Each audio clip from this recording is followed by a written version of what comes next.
বিত্তমন্ত্ৰীৰ বাজেটত অংগনবাড়ী কৰ্মীক উপেক্ষা তীব্ৰ ক্ষোভ অসন্তুষ্টিত প্ৰতিবাদত নামিল অংগনবাড়ী কৰ্মী গুৱাহাটীৰ সকলত 7 দফীয়া দাবীৰে প্ৰতিবাদ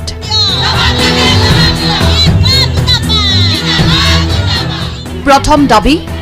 মাননীৰ পৰিৱৰ্তে মজুৰি প্ৰদান কৰক চৰকাৰে নিয়মীয়া কৰ্মচাৰী স্বীকৃতি দিয়ক মাননীৰ সলনি মজুৰি দিয়ক যি এককালীন সাহায্য দিছে নিশ্চিত পেঞ্চনৰ ব্যৱস্থা কৰক বিত্তমন্ত্ৰীও মহিলা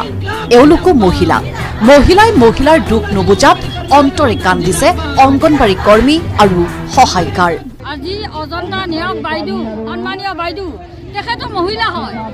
আৰু মহিলাৰ মৰম দয়া বুজিব বুলি আমি খুব আশা কৰিছিলোঁ আৰু এই বাজেটত আমাৰ নিশ্চয় মাননী বৃদ্ধি হ'ব বুলি আমি খুবেই আশাবাদী আছিলোঁ আৰু যেতিয়া যোৱাকালি বাজেট উত্থাপন কৰিলে আমাৰ এখন দেখা নাপালোঁ আমি খুবেই দুখিত বিত্তমন্ত্ৰীলৈ প্ৰশ্ন মাহিলী 6500 টকাত সংসাৰ চলাই দেখুৱাই দিয়ক তেওঁলোকে প্ৰতিবাদ নকৰে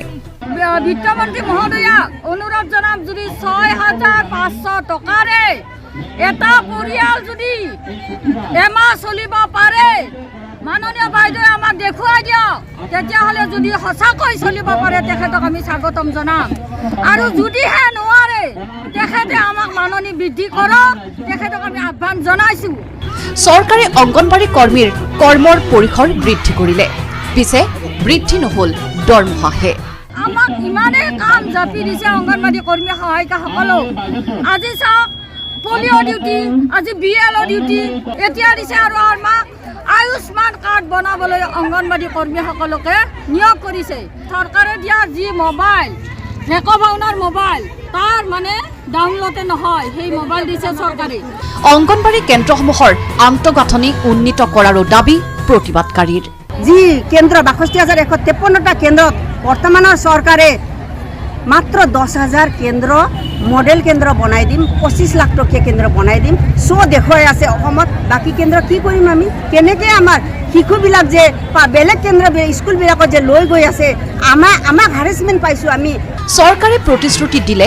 এককালীন সাহায্য প্ৰদানৰ পিছে আজি কপতি নাপালে ফুটা কৰি এটাও 2017 চনৰ পৰাই মাত্ৰ এটা দাবী মানি লৈছে কিন্তু আজিলৈকে সেই দাবীও দিয়া নাই এতিয়ালৈকে দিয়া নাই এককালীন সাহায্য 8 দফীয়া দাবী আছিল এককালীন সাহায্য আজিলৈকে দিয়া কিমান টকা এককালীন সাহায্য হৈছিলে কৰ্মীক দিছে 4 লাখ টকা সহায়িকাক দিছে 2 লাখ টকা মিনি কৰ্মীক 3 লাখ টকা আজিলৈকে দিয়া নাই পোৱা নাই সহায়িকাৰ পদোন্নতিৰ ক্ষেত্ৰত বয়সৰ সীমা উঠাই লোৱাৰো দাবী কাম কৰি থকা অংগনবাড়ী কৰ্মী সহায়িকা আজি 35 বছৰ কাম কৰিছে এই অংগনবাড়ী কৰ্মী সহায়িকাৰ কাৰণে কোনো মাননী বৃদ্ধিৰ কথা উল্লেখ নথকাৰ কাৰণে আজি আমি ইয়াত আহি প্ৰতিবাদ জনাইছোঁ দাবী মানি নললে জংগী আন্দোলন গঢ়ি তোলাৰো হুংকাৰ অংগনবাড়ী কৰ্মী সহায়িকাৰ আমাৰ মাননী বৃদ্ধিৰ কথা একো নকয় তেতিয়াহ'লে আমি অহাকালি আৰু পৰহি আমাৰ ষ্টেট কমিটিৰ মিটিং আছে আমি তাতে সিদ্ধান্ত কৰিম নিশ্চয় এমাহজোৰা আন্দোলনৰ আমি সিদ্ধান্ত ল'ম নাৰেংগীৰ পৰা শামছুল ৰহমানৰ ৰিপৰ্ট DY 365